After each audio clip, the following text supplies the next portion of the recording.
Wade, you were someone that kind of looked at this offense and I won't say you were skeptical, but you had questions about, okay, can this work? You can say it. I was skeptical. It's All fine. right. You were skeptical, very skeptical. I mean, more skeptical than I've ever really heard anybody be. I mean, goodness gracious, you were the most skeptical person I've ever heard, honestly, when it came to this offense. Now, I think you got a different tune, man. Why is that? I do. It was earned, first and foremost, if that's fair. No, we're only in year 2. But we needed to – I felt we always needed to be able to earn 5 yards on the ground. And against Bama, we're keeping it, being 100, I guess if that's the correct way to say it. Yeah. If we couldn't pick up 5 yards on the ground versus Bama and Bama-like competition, and let me probably rephrase that now because Georgia is the team now. If we can't get 5 yards on the ground, just running it, the rest of it is nice. It looks great, but it's not going to work when it matters. And we have proven over and over again, if you don't stop our running game, we will kill you that way, which is very refreshing to see. Well, you had someone ask you a question last night about the secondary. When you look at teams that are ranked in the top 5, top 3, it's usually teams that are pretty dominant on both sides of the football and pretty much all phases. Well, Tennessee has a weakness. It is the pass defense, and you had someone ask you about that pass defense and what can we do, and do we need to play more aggressive? What was your answer last night when you answered that question? Well, my heartfelt answer is yes. I want us to play more aggressive, but being smart and realizing the amount of pressure it is to keep up with what we have going on offense, we don't want to give up anything quick. And if everyone has concerns about the guys that we may have in the secondary due to injuries or whatnot during that little time spell we had, you don't want to necessarily have those inexperienced guys playing aggressively because you don't know what they're going to do. What if he's now a guy that gets flags every play? What if he's a guy that can't find the ball? That's another thing. So now we got a whole nother set of issues. And now you can change the scoreboard changes when we mess up. That's the only place on the field where that happens. The scoreboard instantly changes. Ask Alabama about Jalen Hyatt. It instantly changes when you have a mistake on the back end. So it's not really worth risking what we have going on offense just to go play aggressive and to try to eliminate whatever it is we're trying to eliminate. I think we're doing a pretty good job seeing that we're undefeated thus far, so I think it's working. Jonathan Wade is with us, former Tennessee corner, VFL. So what are you asking Tennessee's defense to do or to be, knowing what the offense is capable of doing at this point in the season? What are you asking the defense to do or be? First and foremost, defensive goals start with stopping the run. We must be able to stop the run. Just as I was concerned about us not being able to get 5 yards, we got to be able to stop people from getting 5 yards on the number one. Second, our second job is to get the ball back to Hendon Hooker and the troops and that offensive line, which does not get enough credit. That's our job. Yeah. And that offensive line. Game in and game out, that's our job. That offensive line, Wade, that's been the difference for I think this offense, in my opinion. What do you think? Absolutely. I was going into that game, I was a bit concerned about Will Anderson. Who isn't? You have to be, right? To not hear his name plastered all over the screen every play that he made this play and caused this turnover and blah, blah, blah was, it gave us a chance. He's a very big concern. And he's going to be potentially the number one overall pick for a earned reason, not just because of numbers or height, weight, speed. He's not, he can go. But we handled him along with everybody else up there and have been handling everybody else thus far, which has been awesome. Jonathan Wade is with us. The segment began with Swain asking you about the LSU game and what that meant for you. We've seen what Alvin Kamara with the Saints and Alante, they've made sure that their teammates have had to wear the Tennessee stuff. We saw Evan Neal with the Giants have to do that.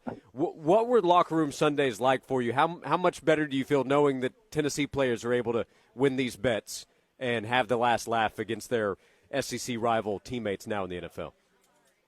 It's been a long time coming. I'm sure there are a lot of jerseys being worn, a lot of cash being swapped. I guess it's good. It feels great, man. I was telling them last night, just going to the grocery store, deciding to put on a Tennessee Jack. People speak now. You know, we got a lot of bandwagon fans. I'll take all the bandwagon fans. I'm not that. You know, I'm happy. Let's go. Everybody join the orange wave. 100%. 100%. How do you defend this offense? You're DB. You see the motion. You see Jalen Hyatt off the line of scrimmage. I mean, I know you watch the game differently than a lot of people because you play at a very high level, and you think about how you would maybe defend these wide receivers in this offense. How would you? It becomes tough when Tillman gets back. With Tillman, Bro McCoy, the emergence of Jalen Hyatt, and then little young fella, 80, Keaton. Yeah. It is truly basketball on grass, which is pretty hard to defend. I was scratching my head on this probably 25 minutes before this phone call happened. Like, how would I defend it? I don't know yet. And what I think I know, I don't want to just say in air because I don't want anybody to hear it. And then, but it's tough. It's basketball on grass, and there's so much space created. Like the space is created, and there's nothing you can do about it defensively to match up. You were drafted by the Rams. You were drafted by the Rams, and you know the Rams had basically basketball on turf with Kurt Warner and Marshall Faulk and Isaac Bruce and Torrey Holt. What stories did you hear about those teams when you were with the Rams that you see with this Tennessee offense? Great question. Thanks. Very similar to the Colts with Peyton. Very similar to having to go play a basketball game versus Kevin Durant.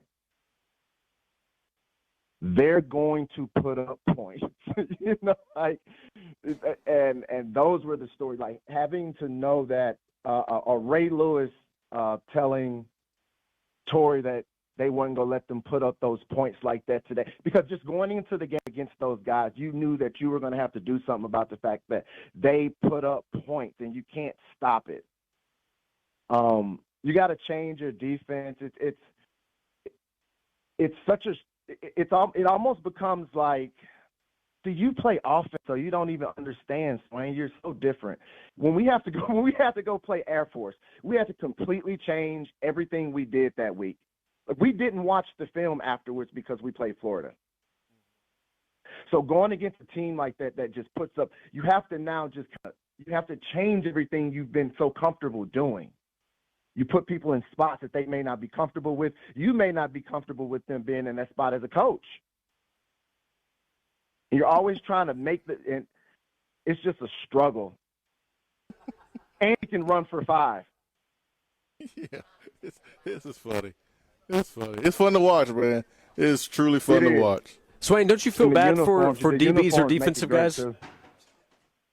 You feel bad for defensive guys that they have to deal with this? No, when Wade was trying to find the words to describe how he would stop it, it was the best thing ever because he don't know. Yeah, he don't know, and the other defense coordinators, they haven't figured it out either. Mm-hmm. It's been fun to watch. I love it. You don't have time to think about it either. You don't have time to think. You can get it figured out after you watch it, but you know when you watch it on film, but it's too late then because it's happening to you in like 17 seconds. Yeah, and by the way, my guess, Jonathan, is that the defensive coaches for Bama and for LSU said, okay, well, what we do is we affect Hendon Hooker. But then Ojulari and Will Anderson weren't able to create the pressure, and then they said, what do we do? So that's why it comes back to the offensive line making the difference in them taking the steps they have. Absolutely, because – go ahead. No, I was about to say, the thing that's hilarious is, like, the moment that the opposing team decides to kick a field goal, Heupel's like, I got your ass. I got you. I got you. I got you. I got you. I got you. You're behind the eight. You're behind the 8 ball at that moment. At that moment, you're behind the 8 ball. Yep, 100%. Jonathan Wade, VFL, former Tennessee corner. Just know that I have appreciation for DBs and for defensive players. Swain may not, Jonathan, but we appreciate it. We appreciate like yeah, we appreciate the time as always. Great insight as always, and hopefully we can get you back on soon. Thanks for joining us today. No problem. Love you guys. Have a blessed one.